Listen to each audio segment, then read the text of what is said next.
to another episode of Feed the DJ with your favorite girl on the rocks, of course. And it is another amazing week here at the Hub 17 studios.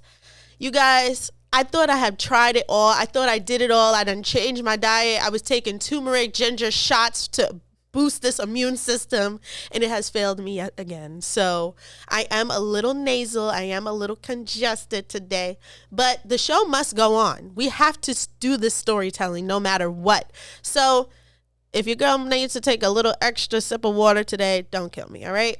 We're going to jump right into this amazing episode today. We're going to switch up the style of the show today. We're going to save our DJ news segment for the end, okay? Because I have three amazing guests. As you guys saw in the last episode, I was able to have a virtual guest, and today we have two virtual guests. So there's so many boundaries and barriers being broken here on the show so early. We already manifested that we wanted to reach out to producers, DJs, and artists from New York City and beyond. We've had a guest from Phoenix. Shout out to Alex, the producer.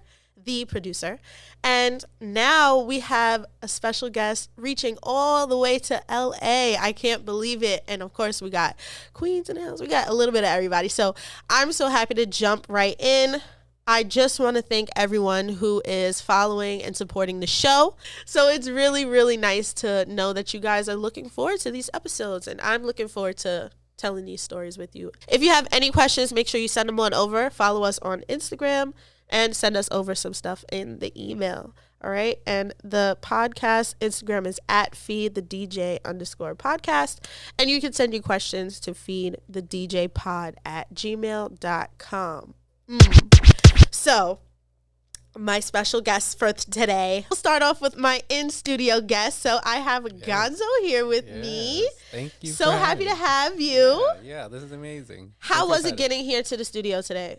It was fun. This is actually the first time I've been to Staten Island. Wow. Yeah, and where are you traveling from? I live in Manhattan. Okay, so cool. Yeah. Let's jump into your introduction here so that they know a little bit about you. Gonzo, my amazing guest, is an NYC-based music producer working with newest wave of creatives from across the city and the country.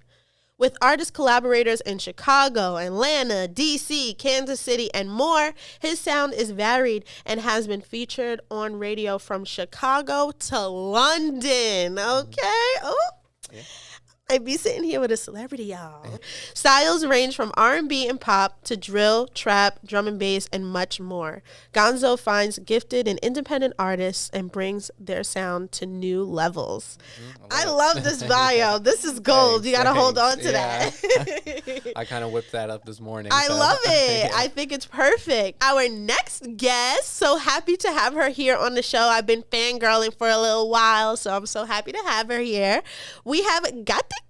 Hey, girl. Hey. Hi, everybody. I'm happy to be here.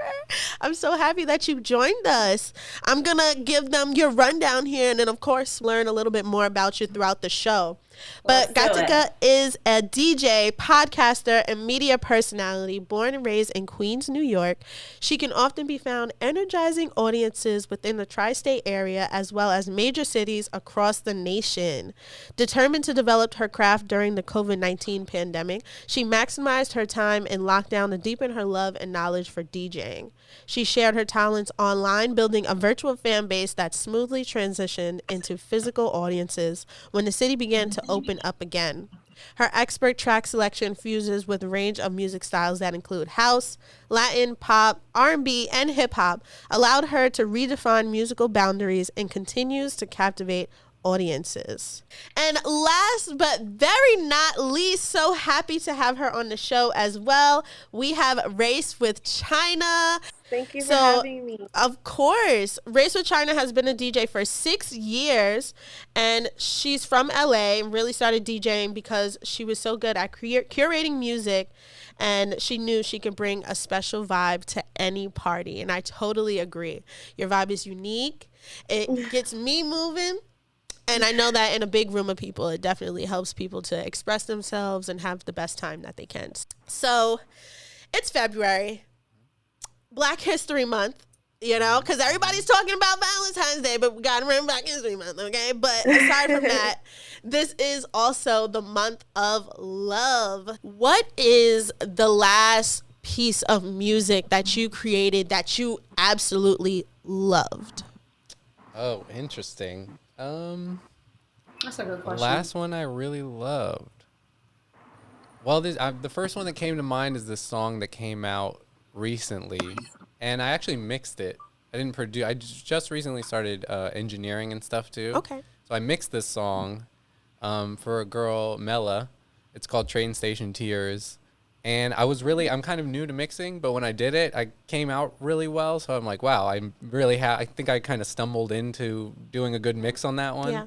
And the song's been performing really well since it came out. So I'm really happy with that, and I'm happy with how it sounds too. So is it the rhythm? Is it the melody? Is it the lyrics? What about it really like just makes your brain spark? A lot of it is what she did on the song. Yeah. She just had such good melodies. The lyrics were so good. The beat was cool, like pretty simple, but just the lyrics were really so catchy to me. So I was happy to work on that. And my part, I did specifically I was just happy with how the mix came out. I think I did it kind of simple and kind of like intimate sounding. Yeah. And it was perfect for what it needed. Absolutely. And, yeah. And so tell me a little bit more about your background with music. Like, how did you get introduced to music? Yeah. How did you know that it was something that you could create on your own? Yeah. And kind of where you started to where you are now. Yeah, I started pretty late even. I didn't like grow up making music or anything like that. I think I was probably like 19, 20 when I sort of saw other people making music, and I learned what the like production programs were and stuff like that. And I started to learn like, oh, I can do this myself. And I saw other people doing it, so that kind of proved to me that it could be done. Yeah. And then so I picked it up like 19, 20, I started making beats, and then so I just pushed ever since then. I felt really behind at the time, like everyone starts when they're 12 or whatever, but I just kind of loved music from an early age, but just didn't think it was a doable thing. Right. And then once I kind of saw other people do it, it kind of was just like, okay, well, I can do that too. So, RaceWithChyna, tell me a little bit more about how you got introduced to the DJ scene and kind of how you fell in love with it. Well, I started DJing like when I was in high school just for fun. It was something to do after school. I was so bored. So my dad just got me all the equipment. One thing about like my family is like anytime I wanted to do any hobby, they always fully like supported me. So I told my dad, I'm like, Dad, I want to DJ. I feel like I have a crazy library of music and like I just know I would go crazy. So he got me all the stuff and I just practiced. And then I started just doing like baby showers and parties, like high school parties and stuff. And then, like life happened, stopped. I took a little break from it and I got into it and I just fell in love all over again. And I knew this was something that I should be doing because just how I feel when I'm doing it, I just feel so like passionate and I just feel like peaceful. It's like I go to a different place when I'm DJing. So um, I don't know. I fell in love with it and I knew it was for me. What is a song that you can play based on just your love for it that you can play every single event? It fits perfectly at every event. It's just your vibe and it's like signature to your style. What song is Every DJ set I have to play a song by BK the Rula. So that? I always play Tweaking Together by BK the Rula. That's like my favorite song to play. Everybody loves that song. You can't not like that song. And last but not least, Gatica. Hey, girl. Hey, boo. So tell us a little bit about how you came into the scene. I mean, you're not just a DJ, you're also a podcaster, media personality. How did you become, or when did you get introduced to the creative world? And when did you know that you wanted to be this multifaceted woman? So, when I was a baby, no.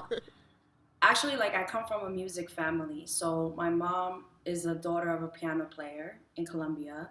And then my dad was a music teacher for the city of New York for like 33 years. So music has always been like in my blood, and it's such a blessing to hear someone else and your experience and how your family supported you, and even, like, got equipment and stuff. But unfortunately, like with my family, I think because they were musicians, and I don't know, we didn't like come from money, they were like, wait, no, DJing, no way.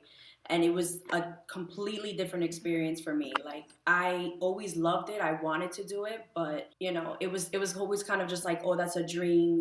We live in the real world, like, you want to be taken seriously. So when I was like 19 was when I started in radio, and I started as a promotions girl, like in the back of the van for the radio stations, and we'd be at the concerts, and that's where I kind of got my expertise about interviewing and like board operations and sound, editing and stuff like that. But it was such a male dominated world. I almost was scared to say that I wanted to be a DJ, because the one time that I did, my boy checked me, and it was so embarrassing. And he was just like, oh, what do you know about being a DJ? What do you know about handing out flyers? What do you know about getting people to parties and blah, blah, blah. And it wasn't until, I'm older, guys. Y'all look real young. I'm 33. But it wasn't until I was like 29, 30, after I had my kids, after the pandemic, I woke up and I'm like, life is too short for this. I'm going to just do it, whatever. Like, I can't keep living my life for what other people want. I have to just do what I want to do. And I had a union job, full-time benefits during the pandemic, and I was like, I quit because I want to be a DJ. And everyone thought I was crazy. And I have two beautiful daughters who, it's just recently that, like, my oldest, she's starting to love it, because before it wasn't like a beautiful story. It was almost like DJing ruined, our family, supposedly, which is horrible, because I wanted to do this to show them, like, you're a woman, you could do whatever you want as long as you work at it, and now that her friends think I'm lit, now she's on some like, right, can you teach me how to DJ? I'm like, you're not low, bro, because I've been trying to do this with you forever. So, like, what's up? But luckily, I'm blessed. Things have been, like what you said, life happens. There's ups, there's downs. But at the end of the day, I want to live my life in a way that I'm living with purpose. Like, could I have a job that pays me a lot more money, or the stability? Yes, but if you just feel like you're like living in a hamster wheel, like, I feel like this gives me purpose, and it's more than just DJing for drunk people. Like, I'm doing like a class for kids. You know what I mean? I want it to be, even though DJing for drunk people, I'm blessed. Thank you for booking me. I appreciate the money, but like, I want it to be like more, you know what I mean? So I have a question, Gonzo. Okay. What is your relationship as a producer with DJs? Like, tell me, is there like a low-key beef there? Oh, a beef? No. I don't have as many DJ connects as I want to. Okay, like, I'm definitely gonna well, here's keep 3. up with everybody's stuff, because I've just been thinking that I think there should be a relationship with producers and DJs. I do too. Y'all play the records, we kind of bring them to life, and I just need more DJs to talk to give my songs to, so you guys can play them. Absolutely. Also. Hey, we're here. Listen, airdrop me anything right now, today. I will spin it. I've noticed, too, that a lot of the times producers are also DJs at the same time, too. I don't really have many like relationships with producers. Like, I know producers, but I don't like necessarily like work with them. But I am interested in like, building relationships with other producers, and just like, because I want to get into producing. So I would love to just like meet a producer and like learn what they have to teach me, I would say the same. I drop a lot of mixes, and because of the podcasting, I would say my relationship with producers is a little different, because it's more like, hey, let's produce this segment, the outro, the intro into the mix, like, right. What moment are we curating for this viral moment that people are going to want to share?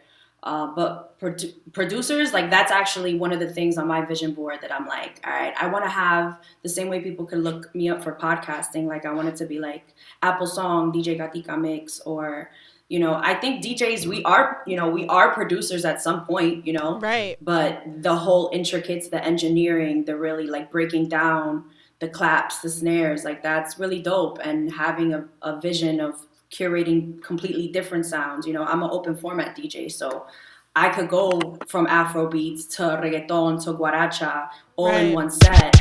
Our topic today is all about just love, relationships, and how we manage these things with these jobs, right? Now, do you guys all do either producing or DJing as a full-time job, or do you guys juggle some of these different things? I know in New York, everybody got 6 and 7 jobs, but are you guys full-time DJs and producers, or are you guys balancing the life of working and being creative? Yeah, I was gonna say it's a mix. It's a mix for you? It is. I've gotten lucky because over the past few years I have been making more money off the producing part of it, so that's raised in a lot of ways. But I still have a couple little part-time things that I'm doing just to keep everything balanced. Balanced, for now. right? Yeah. Okay, cool. And what about you guys? DJing, work, school, everything. So DJing is not like my main thing. I want it to be, of course. I spend more time DJing than anything else, but I'm in school. I have a regular job like a normal person. Yeah.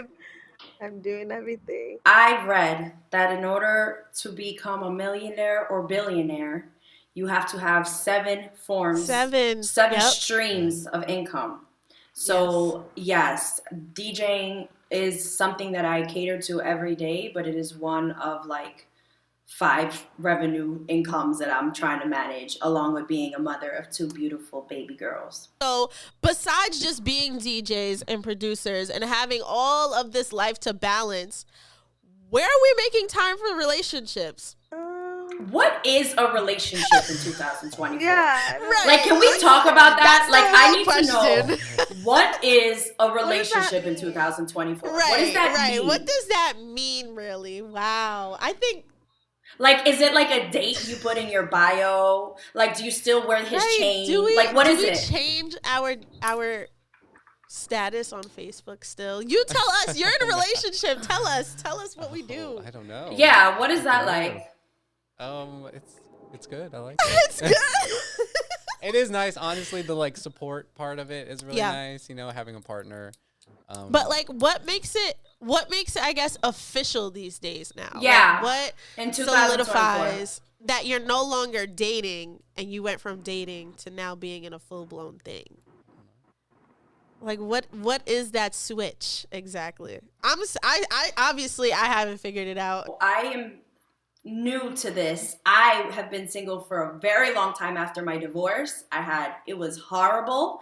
And I recently, very, very recently, this is the first time I'm saying this, like, in public, ever, okay? An exclusive I'm talking drop. to someone. He calls himself my boyfriend, but this is why I'm saying, like, what does boyfriend and girlfriend mean in 2024? Like, am I putting this in my bio? Do we have, like, what does this mean? Right. You know what I'm saying? Right. Like, what is it? Okay, we talk, we text, we chill. I want to be respectful. I mean, I've always carried myself in a way where it's like, that's cute. You could keep flirting, but here's the invoice. Where's the deposit? Like, I'm new to this, y'all. Like, please give me your best practices, because I feel like as a female DJ now that if I was to walk around with a big sign, like, I have a boyfriend, and then like start posting all these cute like boyfriend and girlfriend pictures, I guess, I don't know, are people going to still be like booking? You know what I mean? Is that a thing? One of the big challenges, especially being like in the clubs and in events and stuff like that, is just like you said, there's constantly people around you. There's constantly people flirting. There's constantly people. It's definitely not for the know week. You. It's definitely not for the week. So I think it is. I think we need to reinvent what this looks like. What is the dating scene really, especially for people who entertain for a lifestyle? Yeah, I mean, people have asked me, oh, could you date a DJ? Could you date an entertainer or something? And I don't know. I'm crazy. I don't know personally if I could date somebody who was an entertainer.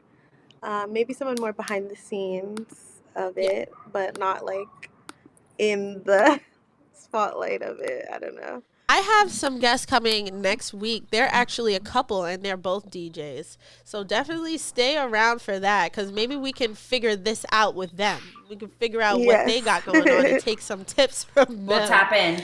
Is your partner in the music industry or do they do something totally different? No, see, I don't think I would want to be with somebody else. Another producer or artist, I don't think. Do you think it would clash? Like where would what makes you not want to?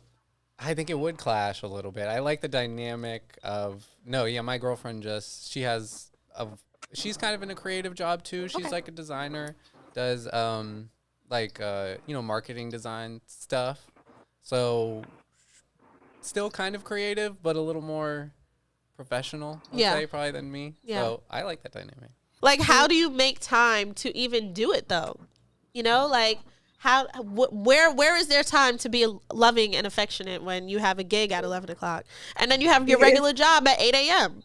Where is there time? Do you guys find yourself constantly juggling with things like that? I feel like since I'm, like, I work from home and stuff, it's a little bit easier. And then the DJing is usually on the weekends. Very rare if it's on the weekday. So I feel like it's pretty easy to balance everything for me. If you're talking to someone, you're dating them, I don't know. I mean, this is not relationship. This is, I guess, before relationship, building up to it. How far do you need to be talking to someone to invite them to a DJ gig that you're doing? Or even like question. If you're doing a mixing session or or you're producing session, like, when do you feel like it's a time for them to be that close to see that side of you, right? Because RaceWithChyna said when she's the DJ, she's not the same person. So when is it good to introduce your significant other to that side of you? I feel like that's off the jump. Like if you can't handle it from the beginning, like what are we even doing right now? Like that's like part of the criteria. Like you either. I mean, there's been people who reach out and stuff on IG, and I'm like, ugh, I don't want to date a fan. You know what I mean? But I understand that we're cool, and like for me as a female, I feel like it's been so hard to be taken seriously and to date and to have a serious relationship because it's more of like this fantasy, like, oh wow, she's a woman, she's outside and she's doing this, but it's like when it comes down to like, oh, but am I gonna introduce her to my family, my kids, like, you know what I mean? Things like that. It has been a challenge, but maybe I wasn't in the right place. That could be a thing too. But I don't know. I think I always say it, I don't know about women, but for men, like when they want something, they will hunt till the death if they want it. So they'll make it happen if that's something that they want to do. And if from the beginning it's something that makes them feel really uncomfortable, I kind of just dismiss it. It's like, okay, never mind, because I'm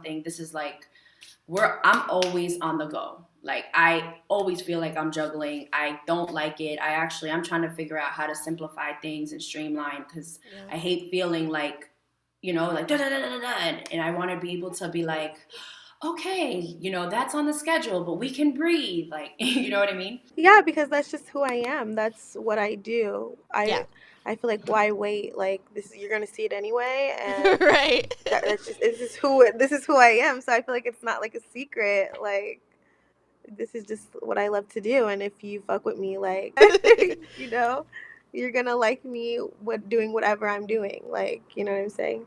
And you should want to see me doing something that I love. Creatives are sensitive about their shit. Thinking for them too, as being a DJ, like, maybe do that up front. Yeah. So people can come see it and stuff like that. What does the scenery look like when you're creating? Oh, when I'm creating, mostly just at home, really. Yeah. I do a lot at home.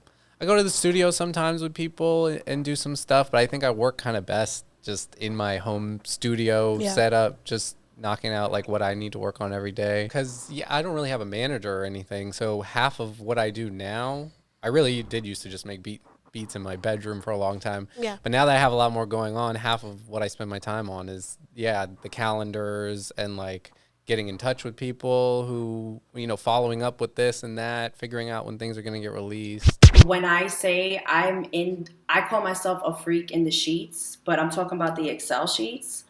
And like I am constantly optimizing my data, saying, what worked, what wasn't working. Like as a DJ, as an artist, I think that if anybody's watching this, is the biggest thing to take away is with the way that AI is working, with the way that there's calendar apps, like you don't need an assistant, you don't need a manager in the beginning, you know what I mean? Obviously to scale your business, you will, but investing in sales, like a salesperson is really the only thing as artists that you really should be worried about, because if you're going to be spending money on something, it's because it's directly bringing you money back.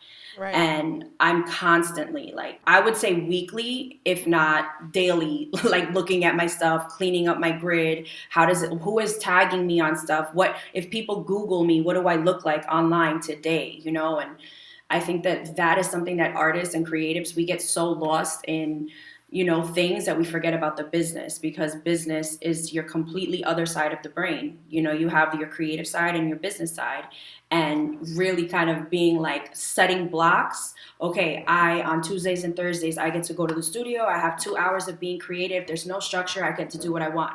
But Mondays, Wednesdays, and Fridays is office hours where I'm, like you said, following up, putting, AI to generate new calendar stuff, posting all across all the platforms. And that's a good question. I actually have a question for y'all. Do you find it beneficial to be on so many different platforms, or do you think it's just smart to be on one and to generate all of traffic to one, to really build a foundation of one thing, being that the streams and all the stuff that we make money on isn't really money anyway? I kind of started small, and I've been expanding it more. I focused on Instagram mainly, and then I kind of introduced TikTok to that a little bit, and so now Instagram and TikTok. But I have in my notes, I have a list of things I need to sign up for and accounts I need to make and stuff like that, because I do want to just at least try to have a little bit of a presence everywhere, even though it does take you a lot have of to. time. As a producer, if you're a producer and you have your own stuff, definitely. Like for us as DJs, is different because we can't make money off of other people's music. And like me as a media person, if I do an interview and I want to upload it to like an RSS feed, then I can't really use songs for long. Right. There's so many limits and things like that. It's weird, this lane that we're in. But that's why I want to get into production, because I'm like, if I'm putting all this time and effort into something, at least I want to own it and get the residual income off of it, So at what point in each of your careers, whether it be as your DJ career, your producer career, were you ready to take it up to that level? Like, okay, I love this thing, but now I need to monetize. Now I need to be more productive. Now I need to get a bigger reach. Now I need to be more professional. At what point did you reach that moment, and what did that feel like? Yeah, I guess for me, like I mentioned, I was just sort of making beats in my room for a long time, just purely doing the making art part of it. Right. And after some years of it just not taking off, I was like, okay, I need to do something different. Yeah, but what was that moment like? Was it a moment of frustration? Was it a moment of confusion? Was it a moment of enlightenment? Like, what was that moment when you were like, all right, let me be a big kid about this shit now? I think there was a moment, because I didn't work with too many artists to start out. I just figured people would find me. I don't need to like reach out. I don't need to do all this extra stuff. And I felt like I was making really good music, and it was coming out, and it wasn't really doing anything. Yeah. And a lot of times you kind of leave it to the artist for them to do what they do with it, like promote it, do performances, whatever. But it's kind of out of your hands. So at a certain point, I was like, okay, this stuff isn't really connecting. I need to like kind of take control and choose, where my energy goes. So it was like, I was making music I thought was really good, and it just wasn't getting out there. So I was like, there's something I'm missing here. I got the music part down, and now I got to figure something else out. And RaceWithChyna, I wanted to talk about this with you also, because you said that you took a break from DJing. So was that the moment when you decided, like, maybe I need to take this up a notch, when you decided to come back into the music scene? Yes, because I felt like I was going out a lot in LA, and I was just like, I'm so sick of hearing this music. Like, everyone was playing like the same stuff, or just every time that we would go to an event or something, it was just the same DJs, and I was just like, it's boring, and I'm ready to put my, taste into it. So I just knew that I needed to come back hard and consistent. I could do whatever that I wanted to do. So I just felt like posting on Instagram, posting on TikTok, all that stuff, that is what really helped me with the comeback, for real. Social media is a big tool for you as far as putting yourself out there more. Yes, definitely. And what about you, Gatica? When was that moment for you, that moment of enlightenment? Like, okay, I need to step my game up with this a little bit more. And I know you have so many different lanes for that. It's not even just DJing. It's the media. It's starting a podcast, from even idea to filming to distribution. So at what moment were you like, okay, I want to be a professional at this? So I've been blessed where because of the connections I had made in starting in media when I was like 18, 19, I just had a circle of people around me who they would see the things I was posting and they would call me and be like, all right, Kat, like you get an A for effort, but we need to get you with a professional, DJ case. We need to have you with the right mics. Like you have to get a DJ stand. You can't use a freaking like I was looking crazy because I looked at it like I don't got money, but I'm going to make it work because I'm not going to let not having money stop me from trying. You know what I mean? Right. I would probably say right during the pandemic, like even while everybody was so shook and everybody was watching the news and thinking about death and all this stuff, I was just like, I literally had YouTube videos on of festivals of thousands of people, and I had my mixer and I would just blast it and like visualize myself somewhere else. And I would say that was just like, whatever. If nobody else could see it, is it crazy? Maybe. Like, maybe it's only in my head, but whatever, I'm going to do it. And it was probably right when I really decided to take it seriously. It was in the pandemic. So in 2020, like right for my 30th birthday. It was like right after my 30th birthday. The pandemic was a freaking time, you guys. There was actually a whole bag. I have a company that I was working with. He would host like a game show. And it would be like, oh, do you have a baby shower? Do you have a sweet 16? Like, it was the pandemic. We all can't hang out, but he would have everybody like in there, and we'd just be like bouncing off of each other. I was grateful to be able to pivot, but it was so different, and I could not get used to it.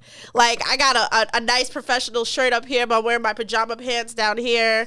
My mother's like, this is back when I was at home, so she's downstairs, like, hitting the ceiling with the broom, like, turn that shit down. Like, it was such a crazy time. Do you think that the pandemic tested each of you in a good way or in a bad way? I'd say for me, it was positive. Yeah.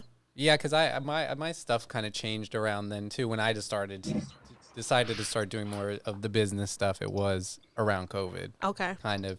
And it kind of gave me opportunity to work on music a lot and also reach out to people online. Yeah. And since everyone was online at that time, everyone was kind of like really friendly and like open to meeting online. Oh my God, that's so funny because I said that during the pandemic. I'm like, everybody is so much nicer now because we all think we're going to fucking...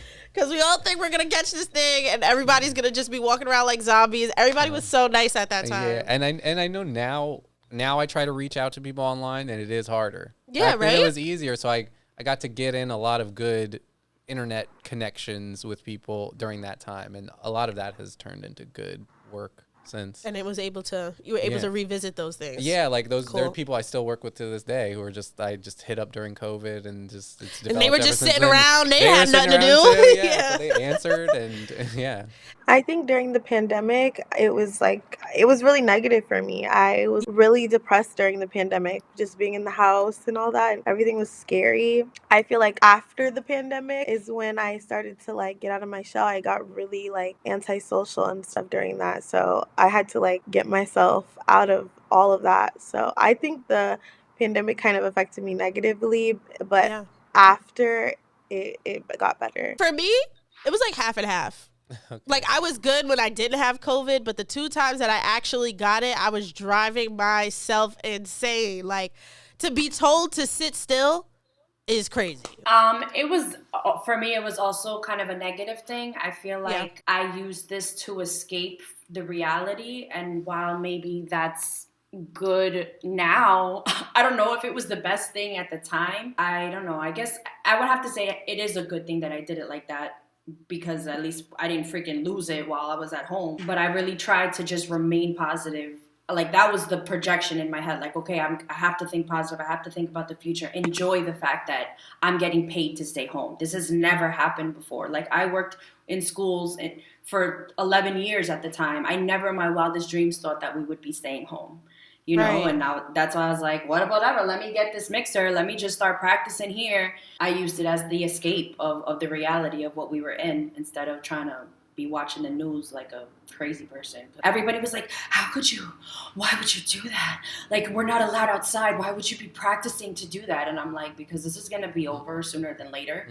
Right. And as soon as we're allowed to go outside, people are going to want to go to the club real bad. And they're going to want to party. They're Yep. going to want to have a good time.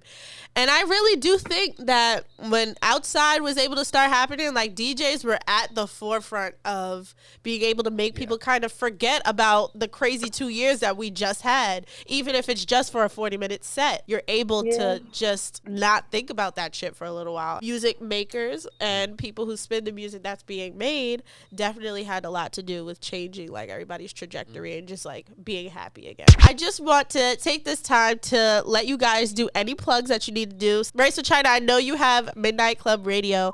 Tell us a little bit about it. Yeah. Midnight Club Radio is just like something I started on YouTube. Hold on. I'm sorry. I'm in LA.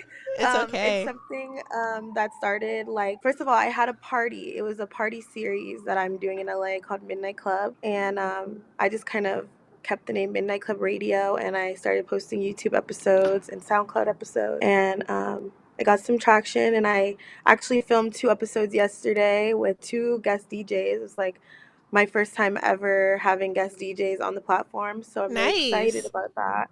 And we're now going to be on Spotify. That's really exciting.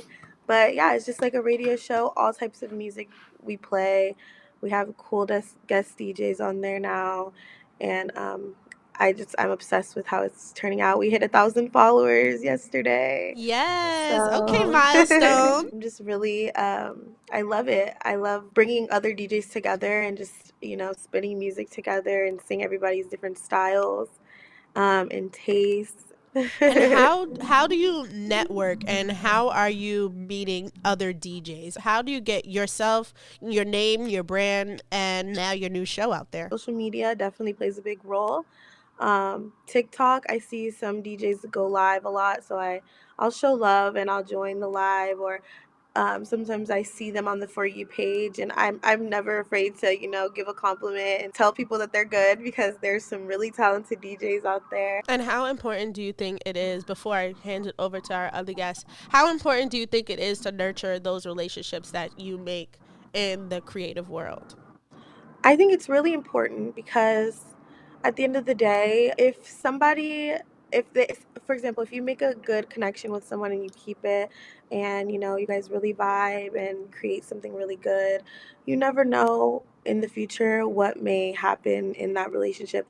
They might give you an opportunity that you never thought you could get, or they could look out for you in some way. Not even that, but it's just really cool getting ideas from other people, and having people in the creative space to just constantly, like, flow and make new things with. I think it's super important to definitely keep those relationships with other DJs. So you guys, make sure you check out Midnight Club Radio. So if you're watching this, if you're listening, check out the description to follow our special guests and stay up to date with everything they have going on, because they are amazing. I'm so happy that I was able to learn more about these amazing DJs and producers that I've been following and fangirling about for some time now. Gatica, tell us a little bit about your podcast and what you have going on. You're such a busy lady. Give us a little taste of what you have going on right now. Okay, so I'll give you a little exclusive before I get out of here, because I'm sorry, I do have to go. We're going to unveil my website where you can get all of my fire mixes and previous interviews, and you can kind of get to book either me or one of my DJs, because like what you were saying about collaborating with other DJs, I want to say half of my bookings come from fellow DJs. Like where it's like, yo, you know, do you want to cover this spot? Do you want to cover that spot? Yeah. My shirt, XOXO, is actually my company for XOXO Entertainment, where you can book either me or another fire female DJ who not only knows what she's doing, she has equipment, she's beautiful, she has a palette of amazing vibes. So just stay in tune with us. Like I have a lot of fire guests who have come by, like influencers, comedians, and I just kind of like to push the, what is it, like where's the line that like things that people want to say out loud. I feel like I'm just like, hey, let's talk about it. And that's why my show is called Talk About It with Gatica, because I don't need to filter it. We can get down to the nitty gritty, and I'm down with like debates, because I feel like in order to come out with a better outcome, you have to discuss the trials and tribulations. Like, and a lot of people be scared about getting spicy, but I think we should all just talk about it. And what is some advice that you may have for anyone out there that wants to build a team? You know, like working with so many different people and other DJs, a lot of the times, naturally, things get competitive. So how are you balancing working with other DJs, being able to push each other rather than work against each other? Well, the fun thing about DJs is that it's a very superficial trade, right? Where, like you're saying, like weeding out those haters that are like, oh, ha, ha, but not actually supporting you. I think it's just focusing on the energy of people who are. Because in the beginning, I definitely got in my feelings when some of my boys who were DJs weren't helping me, or, you know, if people weren't coming out or reposting my stuff, and I would get in my feelings. But like, focusing on the people who actually your content resonates with, and knowing that a stranger will probably support you quicker than somebody who knows you, because there's something about coming from the same place that almost irritates people. Like, oh wow, they had the balls to take a risk and I didn't, so I'm gonna pretend like it's okay, but it's not. And it's like that, like, oh, how's that little DJ business going? Like, when they say that shit at Thanksgiving dinner, and you're like, right, that like, little part kills me. That little part, and I'm like, you mean the thing that pays me more in 1 hour than you made in like 3 days of work? Like what? So, you know what I'm saying? So it's being able to like navigate in that world and just not giving energy to all of the people who are gonna be telling you what to do. Because that's another thing. Once you start posting content, once you start putting yourself out there, now all of a sudden people are, you know, editors and consultants, and they know better than you. So unless you have receipts on credibility, on me actually taking notes from you, no thank you. Like, unless you got solutions, I don't need your problems. Period. End point. Gatica, thank you so much for joining us on the show. I'm going to put some links to all of your work as well. Make sure you guys look out for her new website coming out and follow her on all of her platforms. And Gonzo, tell us a little bit about what you're working on right now as far as music, life. What do you got going on? What am I working on? Just more music. I'm just constantly finding more artists to work with, putting out songs with the artists I do have relationships with. What is your process of when you want to work with someone? Do you let them come to you? Do you go out to people to work with? Or is there like a middleman in there somewhere? And then once you do make that connection, how do you know if they're worth working with? Yeah, that's a good question. I usually reach out. Now I'm starting to have people reach out to me. Nice. And want to work, which is cool, because then that's way easier. Yeah. But usually I've been the one reaching out. It's just an artist that I like, and an artist that isn't too big. I think some people get caught up in trying to hit up like the biggest artists and sending beats to like Drake or something, and it's like like, I haven't heard from him. I really just look for artists that are around my, you know, level, like people maybe that I know, or just if they look good online and they're not that big yet, I can definitely jump in and like be part of the team in a way where it's like, if they're bigger, they're not going to, even if they use one of my beats, they're not going to like care about me that much. So finding smaller artists and like building with them over time. Is there a difference for you? Is there a difference between creating a genuinely good song or just trying to make that new best song? No, I kind of think I just do what I do and try to make the best song. Yeah, I'm not so much thinking about what it's going to do. I'm more interested in doing weird stuff with artists that are different, or trying new things, and I know there's so many songs that blow up and they're just weird and different and they're just the first ones and that's why they blow up. So I'm more curious in that than just trying to reproduce like whatever's hot. Smaller artists are more kind of open to that stuff. Exactly, experimenting. Yeah, experimenting and getting on the weirder beats that I send and stuff. They're more likely to do that, so I want to work with them more. And I feel the same way with this podcast. Like, I want to tell really unique stories. Yeah. So I'm sure we'll have those big names on here soon, but it is really, really nice that I was even able to reach all the way to LA with RaceWithChyna and to get to speak to Gatica, who has so much going on, and she is just such a true inspiration to me, and also to speak with you because I'm learning a lot about the creating process of music. So it's very nice to take my experience with DJing and learn more about your experience as a producer. So you guys, this has been such a special episode. Make sure that you like and subscribe to the channel on YouTube, iHeart, Apple Podcasts, Amazon Music. We're on everything, okay? So make sure you guys go in and subscribe. If you're watching on YouTube, turn your notifications on so that you know when the next episode is out and ready to be watched. All right, everybody. So today's DJ News segment is all about Whitney Houston. Today is 12 years since she passed away. And the other day, I had a Whitney Houston moment in the car that left me with a very hoarse voice for like a week because I was just like letting it rip in the car. I know people were driving past me like, what is this poor girl going through right now? But it has been 12 years since she passed away on this day.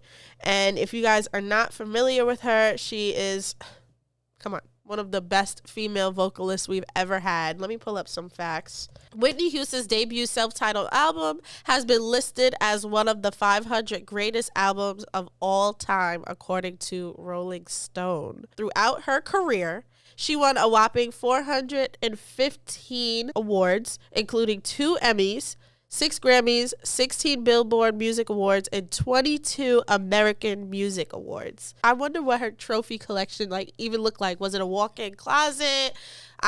Was it a 2-car garage just filled with trophies? I don't know. I got to see that for myself. That article that I just read is from houstonsymphony.org. So that is your DJ News segment for today. We're going to close out this show with a recorded live set by Gatica. So make sure you stick around for that.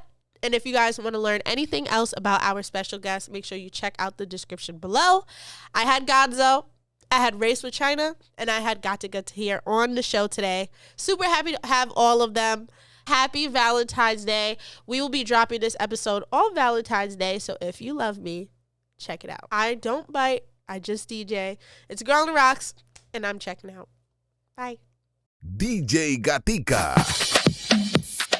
Ladies and gentlemen, boys and girls, let's take a chill pill. We're going to relax here on LatinoMix.com. We're going to get in this house mix. Follow me on the gram, Gatica The DJ. We only bring fire vibes, you heard?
vamos, el gusto lo tomamos. Quizás nos perdamos, pero me siento honrado de perderme contigo.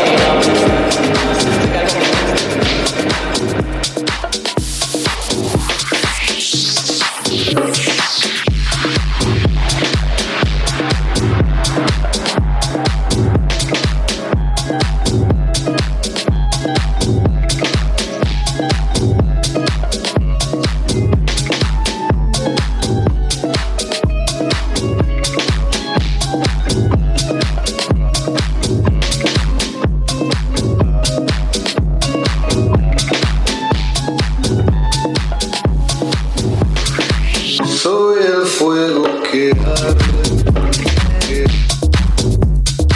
arde, que arde, que arde, que arde,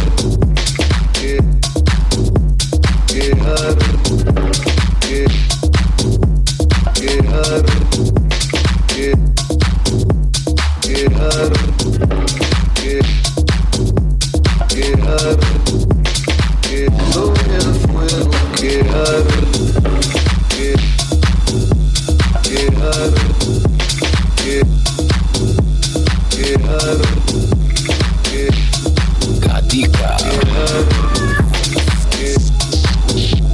que arde, que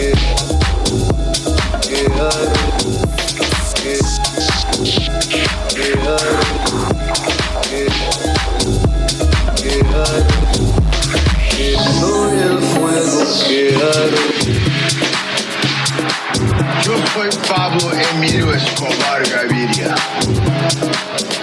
Mis ojos están en todos lados. O sea, ustedes no pueden hacer una puta sola mierda en el departamento de Antioquia sin que yo me entere. Sí, señores. No pueden mover un dedo.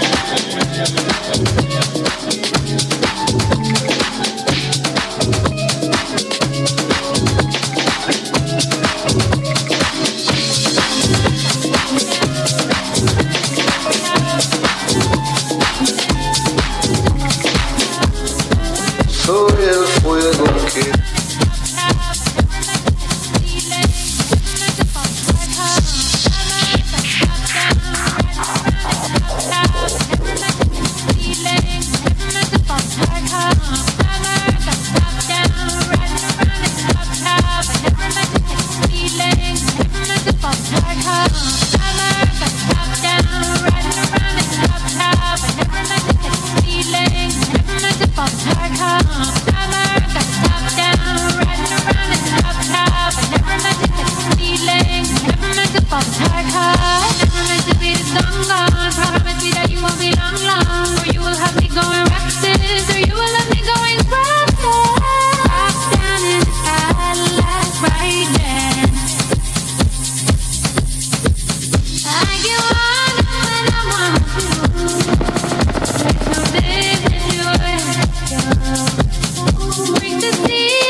to fight this feeling and deny the truth.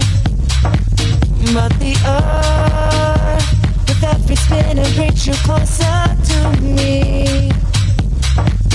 Every turn, your face is all that I ever see. All I want for us tonight is to let go. All I need is for you to believe you got me. Gatica. All I want for us tonight is to let go. And I swear if it gets to there, I'll always find you.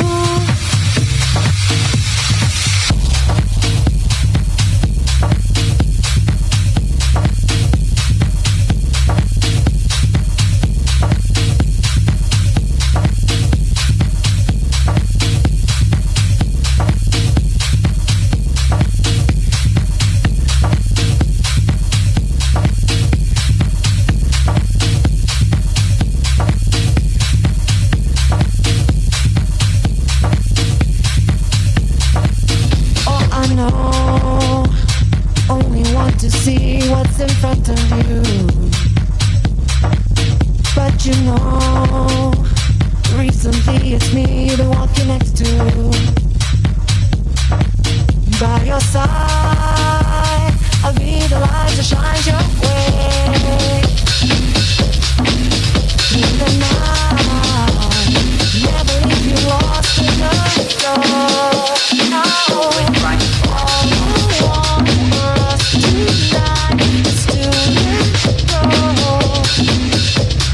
All I need is for you to believe you got me.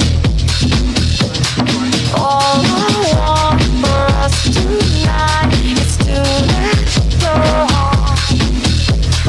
And I swear if it gets put there, I'll always find you. I'll always Gatica.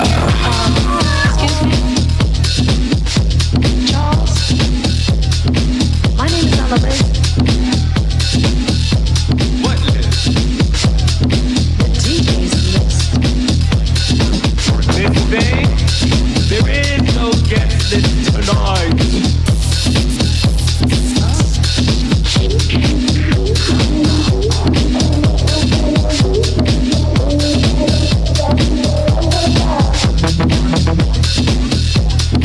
My name is on the list.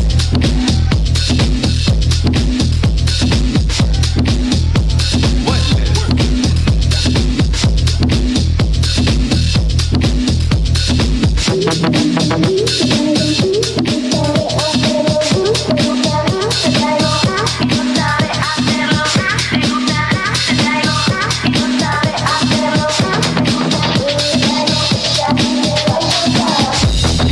This thing?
this. Just let go. It's time to rest.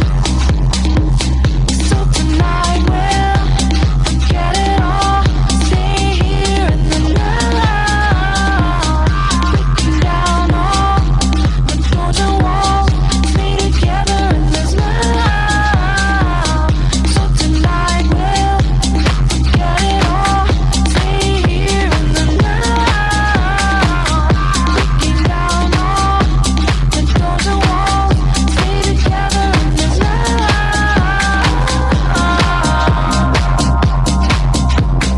There's no need to fight it now. Just one way to be is here with me now.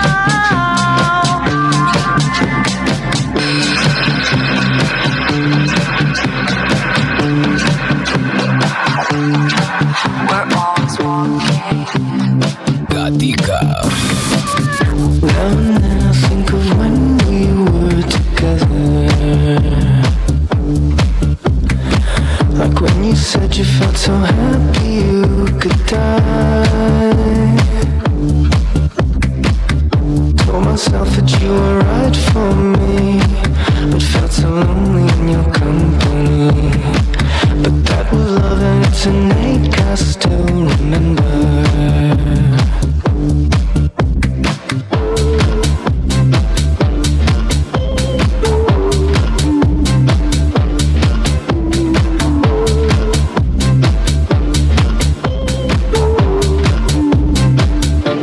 You can get addicted to a certain kind of sadness, like resignation to the end, always the end. So when we found that we could not make sense, well, you said that we would still be friends. But I'll admit that I was glad it was over, over, over, over, over,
La mezcla de Latino Mix con los mejores I don't know DJs about you, Miss y Kitty, la but mejor I música. feel so much yummier.